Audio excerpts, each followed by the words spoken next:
का एक पद्य है जिसके बारे में हम चर्चा करेंगे।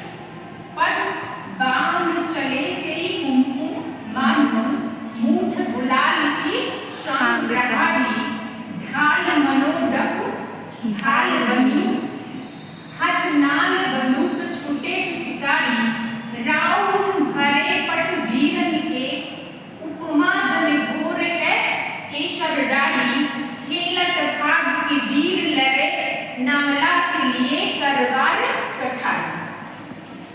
अब यहाँ पर आप देखिए थोड़ा सा मैं आपको बताना चाहूंगी कि इस कवि ने इसमें क्या क्या विशेषताएं हैं। तो जो आपको काव्य में लिखना पड़ेगा इसमें रस क्या है, छंद क्या है, अलंकार क्या है और किसके लिए यह लिखा गया। तो सबसे बड़ी बात है कि इसमें राष्ट्रीय चेतना है। काव्य जो प्रेरित किसके लिए होकर लिखा गया है, किसके लिए?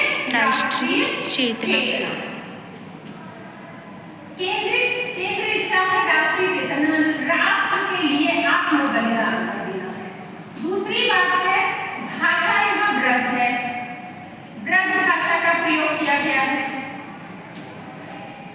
और तीसरी बात है यहाँ कि हम देख रहे हैं कि उत्प्रेक्षा और अनुप्रास अलंकार है। उत्प्रेक्षा एवं अनुप्रास अलंकार।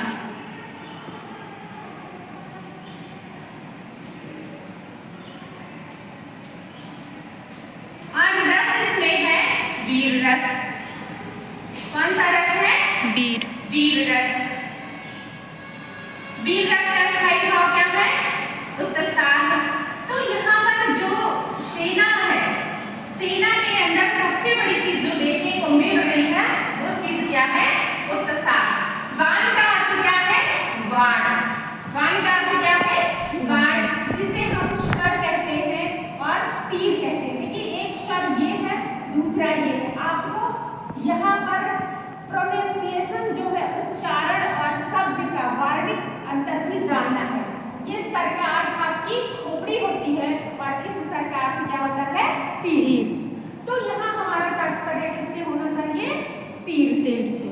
तीर चले ते कुमकुम मानो। ते क्या है? जैसे। तीर कैसे चल रही है? जैसे कुमकुम। कुमकुम का अर्थ क्या है? लाल रंग, लहू लुहान है। लेकिन यहाँ कुमकुम से जब इसकी तुलना की जाती है तो कुमकुम मंगल का प्रतीक है।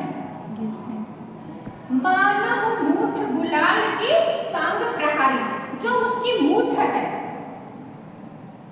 और प्रहारी का अर्थ है प्रहार करने के लिए, जो तलवार की मूठ है वो लग रहा है क्या है? गुलाल। यहाँ कुमकुम और गुलाल से तुलना की गई है। ढाल मनोदफ ढाल की बनी। ढाल किसकी बनी है? जिससे आत्मरक्षा की जाती है। ढाल और तलवार का साथ होता है ना। yes, तो ढाल किसकी बनी है? मनोदफ ढाल की बनी। और ढाल का अर्थ क्या है? मस्तक। ढाल का अर्थ क्या है? मस्तक। तो ये जो ढाल है वो किसकी बनी है?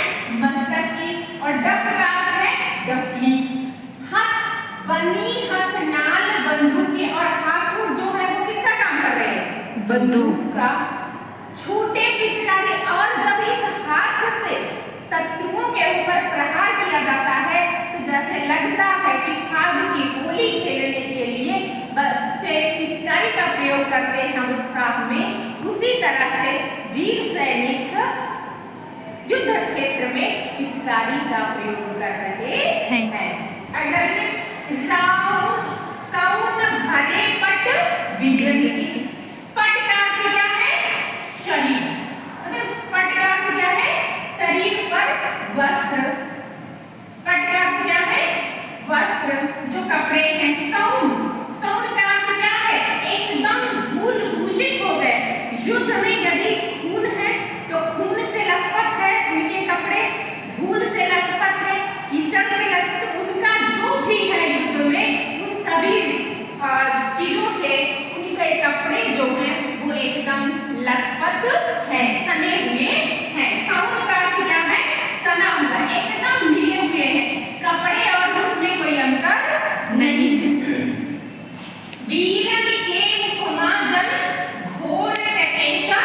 गाड़ी। ऐसे लगता है कि केसरिया त्याग का प्रतीक है। केसर किसका प्रतीक है? त्याग का। तो यहाँ पर वीर जो है अपने देश को आजाद कराने के लिए, भारती को आजाद कराने के लिए युद्ध क्षेत्र में जैसे उनके ऊपर उत्साह के लिए किसी ने केसर को घोल करके डाल दिया है।